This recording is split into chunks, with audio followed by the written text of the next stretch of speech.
Welcome back to another episode of the Rankable podcast. I'm so excited. My name is Garrett Sussman of iPullRank, and today we're talking about a really interesting, complex, but fascinating topic. We're going to talk all about multilingual SEO and localization, specifically in the context of, the social and cultural impact that businesses can have in various different regions. I'm joined today by Veruska Anconitano. Hopefully I didn't butcher her name, but Veru, she is awesome. She's an SEO consultant specializing obviously in international and multilingual SEO. She's been doing it for years. She's a sociologist, a sociolinguistic semiotics background. She also has her master's in data science. Like, what doesn't she do? Follows a culturalized approach to SEO and localization. So leveraging, cognitive psychology, neuroscience, and data, all to provide a great user experience at the regional level. We're going to talk a little bit about, SEO, but also in actual user experience and, how you build out a website so it's a good positive cultural experience. That's a whole lot to say. Thank you for joining me today, Veru. How are you doing? Good. Thank you for joining me. And hello, everyone. Hello. Yes. And so not only that, so a little fun fact about you is we were talking before the podcast. You're like, it's okay if you butcher my name, but what I shouldn't butcher is Italian food because you are a passionate cook, chef. Tell me a little bit about your obsession with culinary arts. Oh, well, we could do an episode just on this, to be honest. Because, for me, food is like the language, is the foundation of a culture, it's a foundation of a country, and it's just what ties up people together over the centuries. And I know that food cross culture, but there are certain things that have to be the same, no matter the location. So if a certain type of pasta is done in a certain way, it has to be done in a certain way. You can do and you can change whatever you want, but please don't call it in the way it's not. We are used to butchering Chinese food as well. And it's pretty much killing Chinese culture abroad and not giving Chinese people the credit that they deserve. So my approach to food, to Italian food, it's the same approach that I have in terms of language and culture. And then I really, really love to eat. So there is this other component, which kind of makes up for a lot of things when we talk about food. So it's just a mix of trying to preserve my heritage and to pass along my heritage to other people, and also my love for food, endless love for food. I love that. I personally have never been to Italy, but I can only imagine. I truly haven't had a real Italian culinary experience unless you're in Italy. I mean, in the States, in America, it's like we have almost American Italian, or to your point about Chinese, literally it's American Chinese is completely different cuisine than actual Chinese food, which is awful and hilarious. And yet I am Jewish, and every Christmas we eat Chinese food, like American Chinese food. Like, that is part of my culture. So you are all about multilingual SEO. A few weeks back, you wrote this excellent article in Wix kind of detailing the beginning to end, nuts and bolts of it. And I want to tap into that. So first off, kind of at a high level, what are the biggest challenges that you see for multilingual SEO? Well, in fairness, there are challenges at different levels. There are business challenges, skills challenges, and also outcomes challenges. Just not to go too in depth with these, for sure, some of the most impacting and important are, the first one probably is selling the idea that it's not about quantity, but about quality. And it's not about what you, business owner, think will work, but what your users are looking for and what will work for them. And this is extremely hard to sell, especially when we talk about localization and multilingual SEO for websites starting with a very solid foundation in their source language, where there's basically some sort of fear that you're basically putting your business at a risk if you don't follow a standard process and you don't follow what you think you should follow. That's probably the thing that puts a lot of weight on multilingual SEO, and it's one of the biggest challenge. And another one that I see pretty much every time in any situation, no matter if it's a big company, a small one, a B2B or B2C, is the need to put together a project management and cross-discipline plan. That it's always something that business don't think about.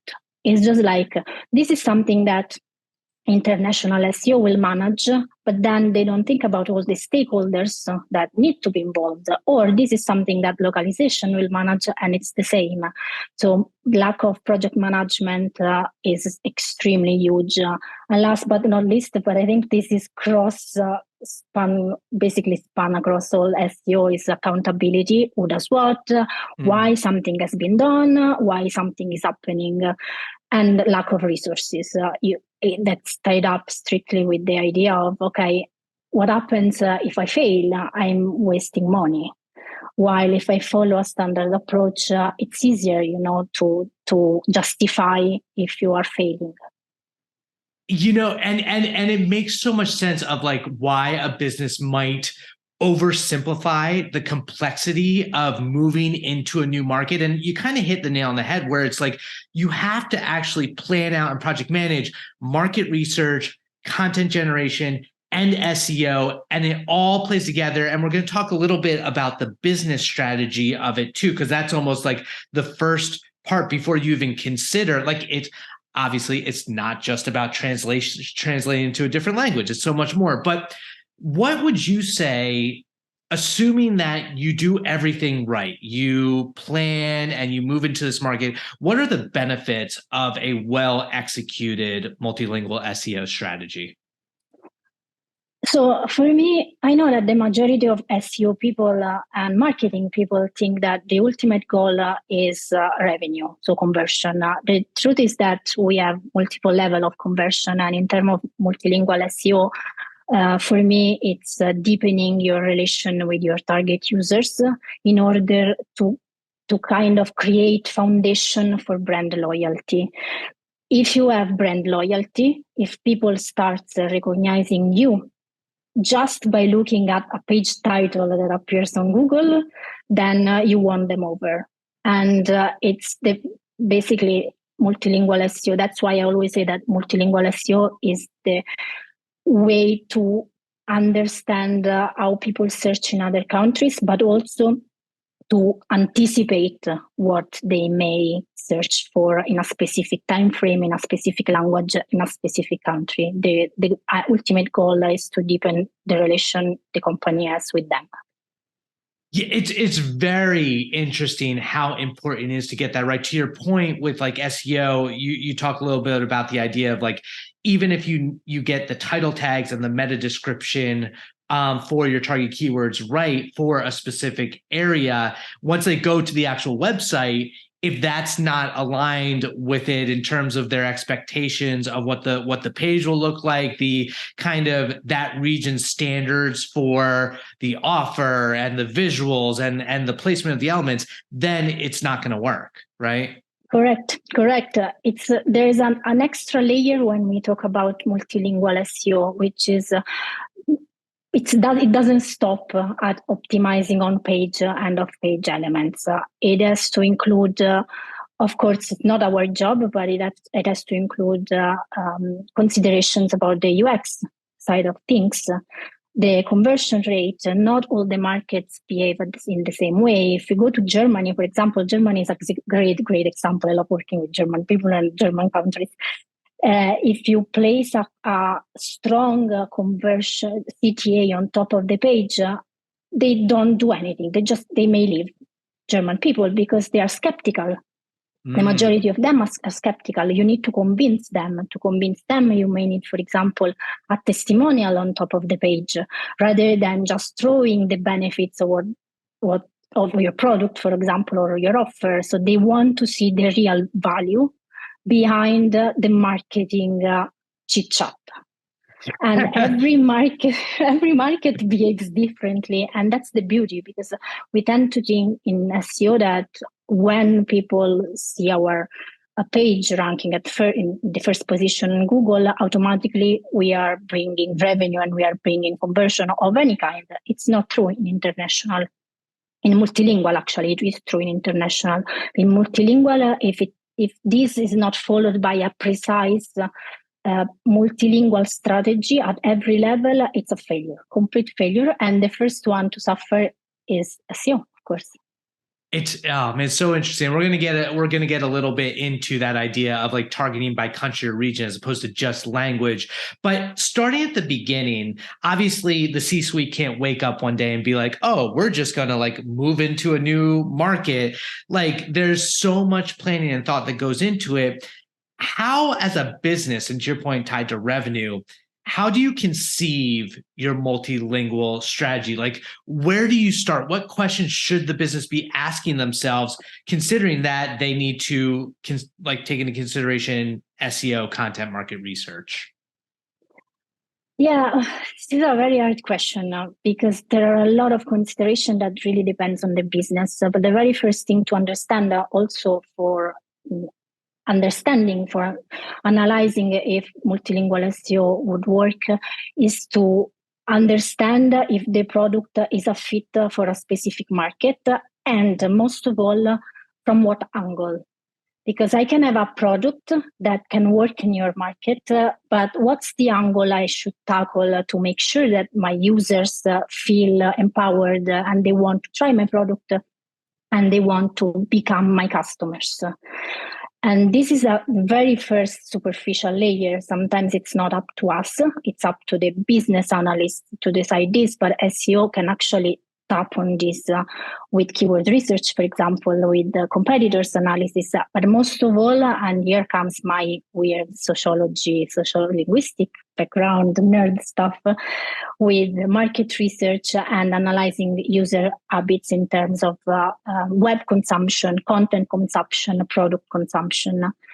And there's something else that I want to throw in this conversation, and something that sometimes business don't think and marketers don't think about.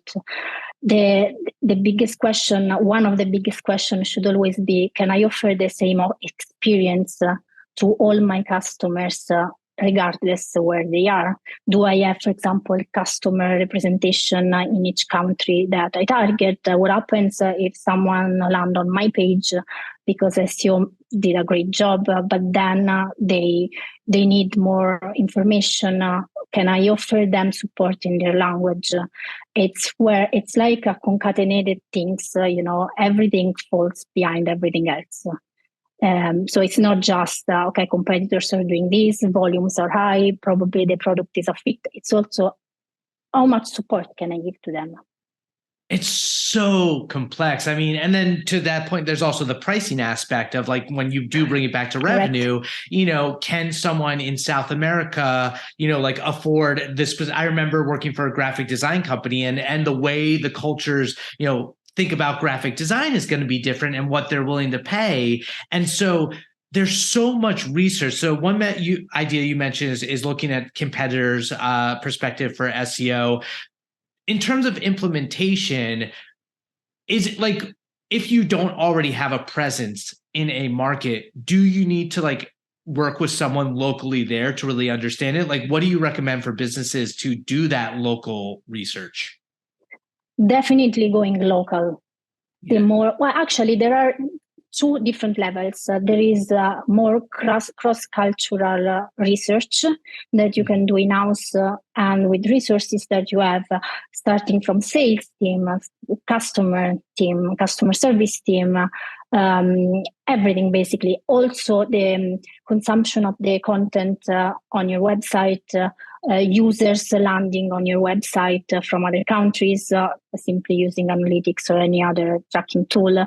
But then to me, the real value is in local people because they know what's going on and they know what can work in terms of research as well. Some countries, for example, for some countries, focus group are still massive and you can gain a lot of information from focus group. Others are more used, for example, to online survey because they are at an advanced stage. Mm-hmm. So you really need to grasp the situation by talking with local people, with local experts, starting from day one. So the process should always include local people from day one, whether it's an agency, a skilled freelancer, consultant, another company, whoever it is, they'll just go local, definitely. And to that point, it's interesting because it makes you understand why a business might do like a much smaller in scope pilot program when they're entering a new market. So once you know your strategy and all of the different components of the business are aligned and how you're going to market the product and offer support and pricing and all that, when you start doing the SEO component, what does that look like? Like, where do you begin with implementation? What do you recommend for your clients? So usually that's probably the hardest part. It's to sell them what to do from an SEO standpoint, because we are in SEO and in business, we tend to think that the moment you implement hreflang, it's fine, it's okay, you're done.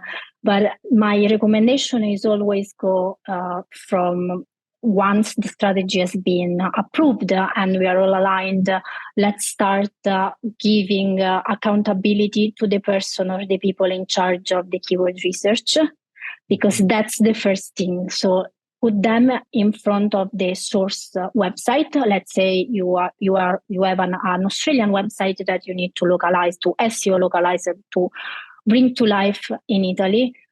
Ask the local Italian person or company or agency, whoever it is, to do keyword research, not based on what it's on the English website, but on what's on the brand, on the core business, on the product.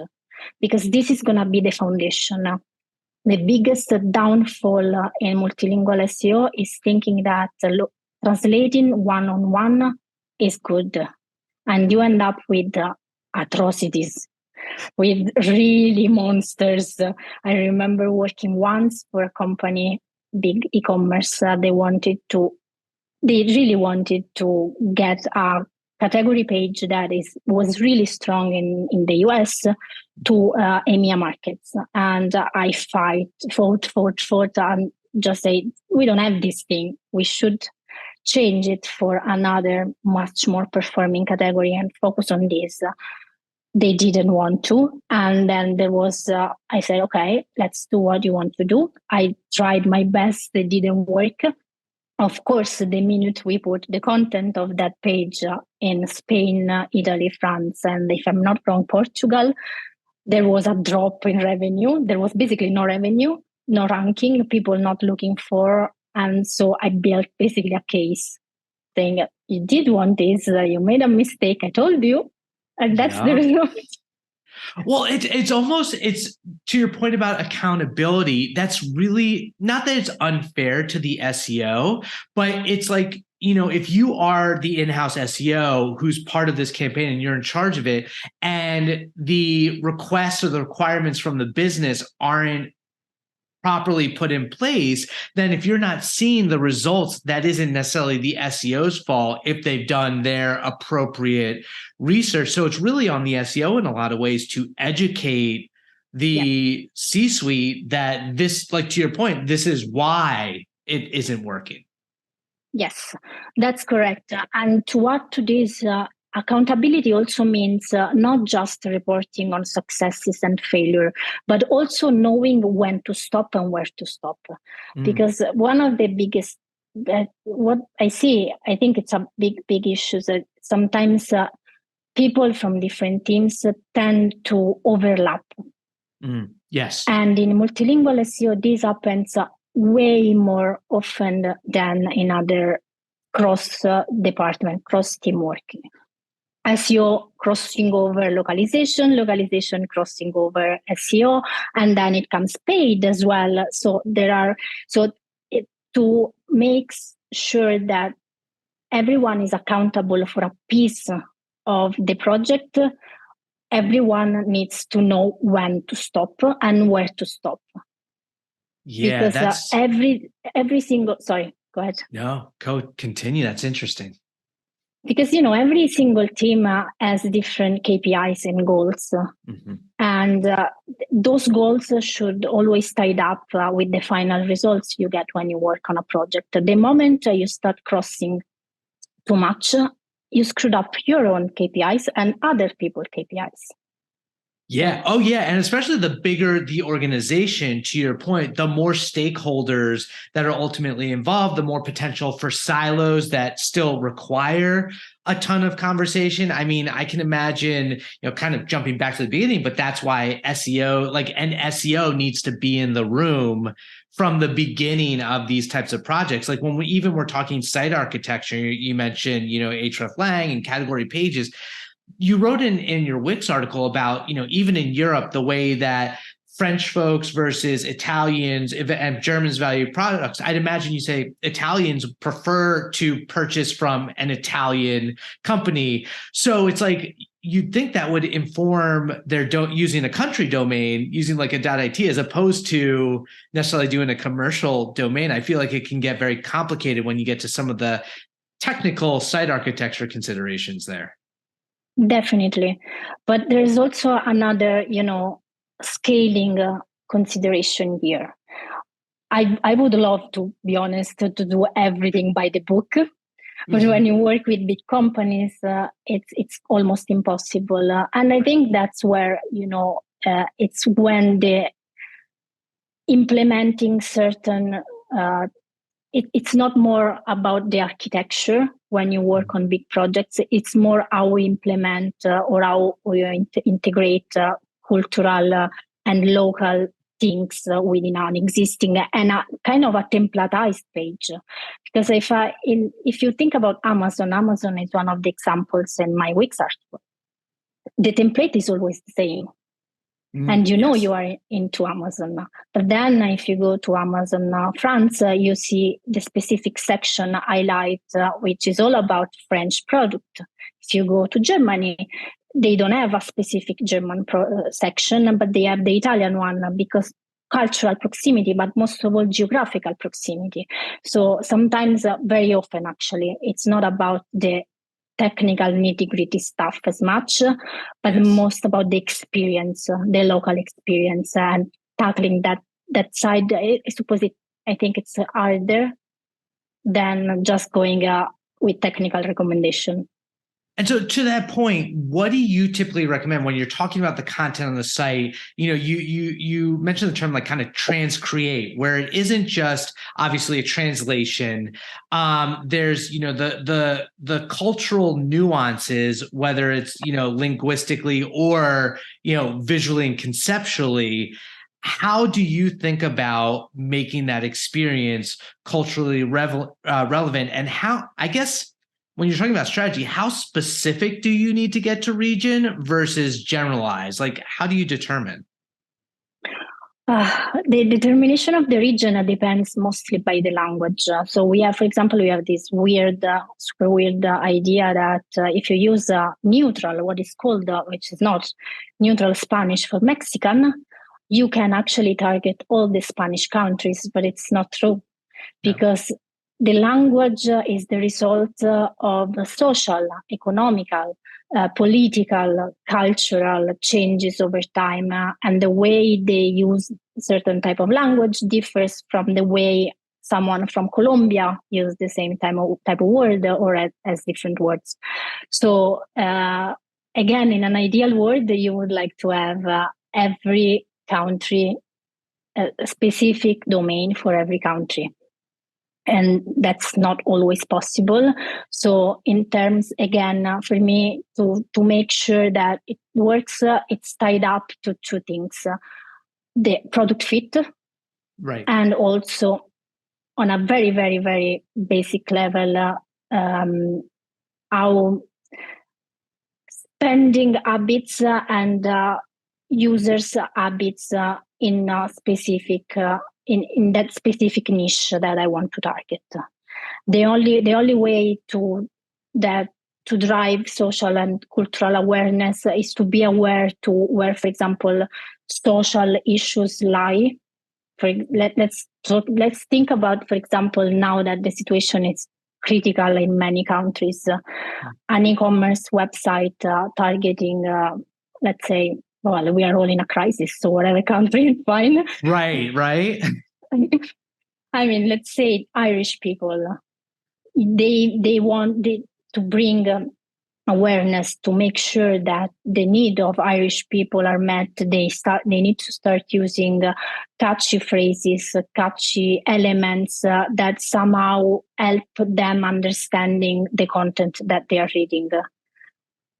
Here in Ireland, we have a house crisis going on at the moment. So everything that tackles this aspect, not just on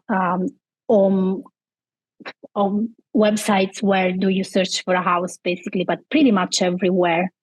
Yes. Has the responsibility to address this kind of issue, can address this kind of issue using a specific type of language, using specific elements, and something that makes feel people supported and also, empowered if they are searching, for example, for items that cost less than they should search for. I don't know if it's clear. It's kind of a very hard concept, this to streamline because it takes into consideration a lot of things. And when you think how can SEO bring a cultural awareness, to me the first things comes to mind is that we have the power to stop inequalities using appropriate wording, right.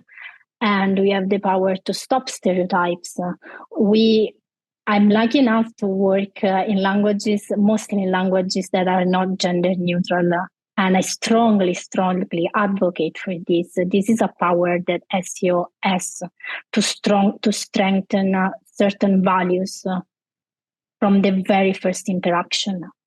It's so interesting because, to your point, it's like you have this opportunity to make change, and then and there's almost an ethical, like, kind of moral sort of like support for that. And yet from a business standpoint, you could see, I think this happened, Miriam Jesse did a great Twitter thread and talk about it a couple months ago about in France and how, to your point about gendered language. And then there's the business component. If people are searching in old anachronistic sort of like, unacceptable ways or gendered or stereotypes that are negative stereotypes, and that as a business value, the business needs to make some tough decisions and be okay with the fact of, well, yes, the search volume might not be as big in this like, old school way. And so you have to make those. I mean, I guess you could cover both, but that's something that you consider a lot with when you're building out these strategies, right?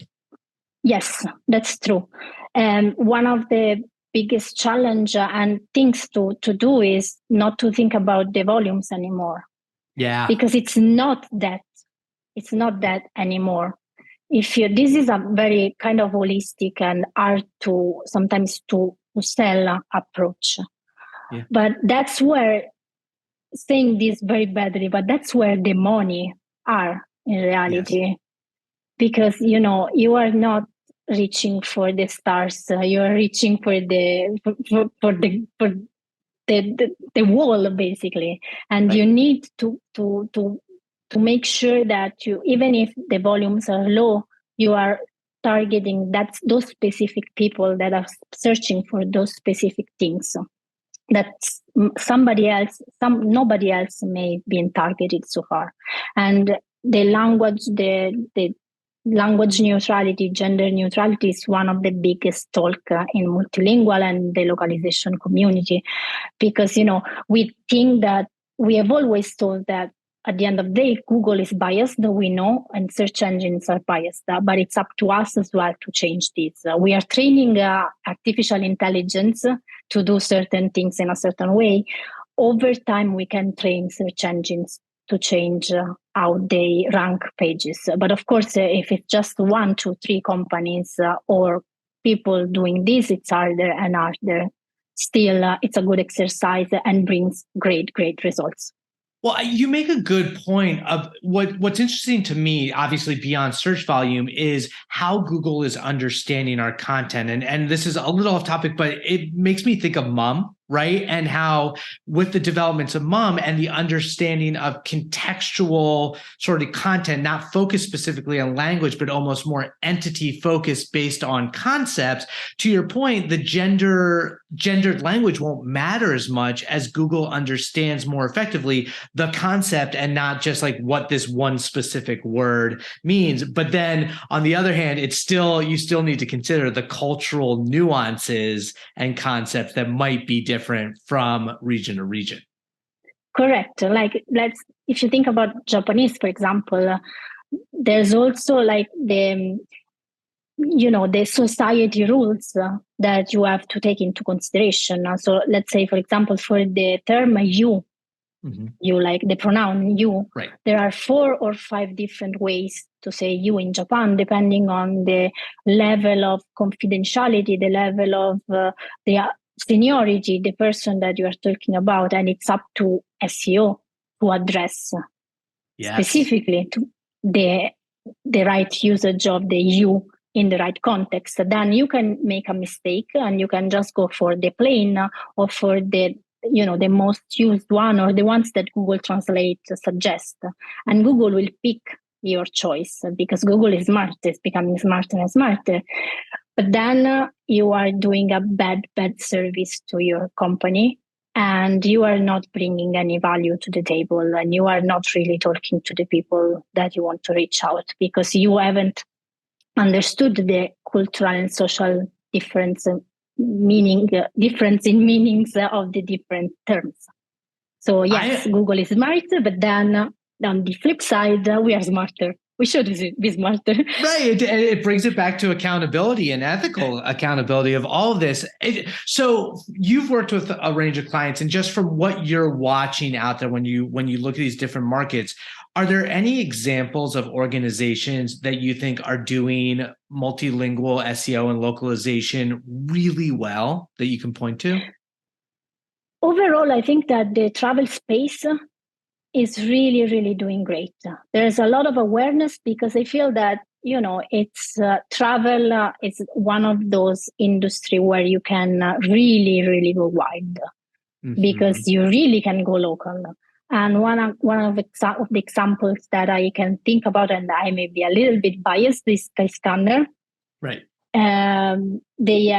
They have a structure in place where, it is SEO, but it is multilingual SEO and localization together in a way that you really feel it is local. You really have that local feeling across all the board. And another one, which probably everyone knows, is Ryanair as well. Right. They brought their game even further. So their multilingual efforts goes beyond SEO, and it's a stunning example on how to use idioms, local jokes, real-time marketing, long-term SEO with a specific focus on specific regional variants and aspects. So Ryanair is another good example. On the flip side, there is always bad examples. I'm not going to name and shame, but I think that the B2B big organizations could really rethink the way they do multilingual. It's usually focused on quantity, so you can see that they train their people to use Google Translate, and you can see what's going on. And this is my fight. Aside from Italian food, my fight against the Google Translate. I have a fight going on. Is it any better? Like, obviously, it's so problematic, and you see so many examples. Like, do you think they're actively trying to improve it to the point that it would be something that you'd recommend for businesses, or is it just that it just isn't ever going to get there? Oh, this is, I don't want to answer to this. I'm not against artificial intelligence. I worked for a very long time on voice assistant, on developing a voice assistant. And I think that it's a powerful, artificial intelligence is a powerful tool, and machine translation is a great opportunity. But I see it as a great opportunity at the beginning of the journey to enter a new market, which is usually how it should work. So you start from Google Translate or whatever other machine translation tool or system you use, and then you scale. So the first layer, you enter the market, and then you realize it's not enough. So you scale and move to the next step.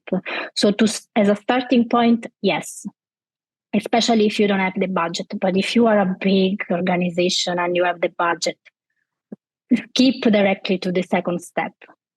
It's very interesting, the conversation around AI content. And I feel like that could be a whole other conversation between us, because like our founder at iPullRank, Mike King, a few weeks ago wrote an article all about why AI content's not the threat that SEOs claim. And to your point, it's like this raw translation is never going to be accurate enough. Like it's really, maybe translation's closer than just general AI content, but you need that human element of editing. And to your point, especially at the localization level, I think there's always going to be value to have humans involved in the process. I agree. And especially it's beyond SEO, but especially the UI. Because, again, to the very first topic of this conversation, if I land on a page and it doesn't speak to me in terms of UI, but also in terms of elements or colors, I want to leave because I don't understand anything. And it's my mind, it's blowing basically, because the information I find don't match with my experience, with how my mind has been trained.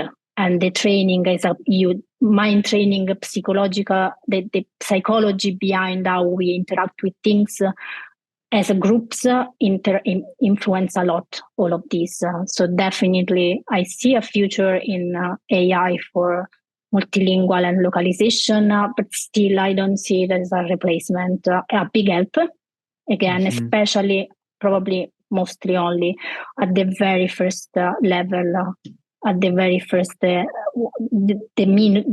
very first step of entering the new market. But then you need to move over.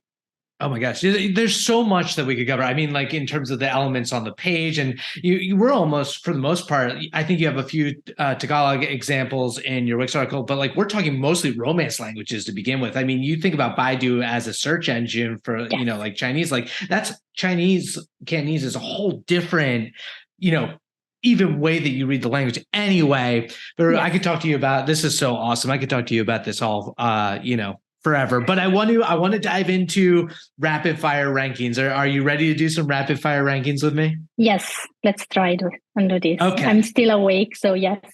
Here we go. We'll keep our answers short. We'll dive in. We'll get some music on the clock, and let's do this. Okay.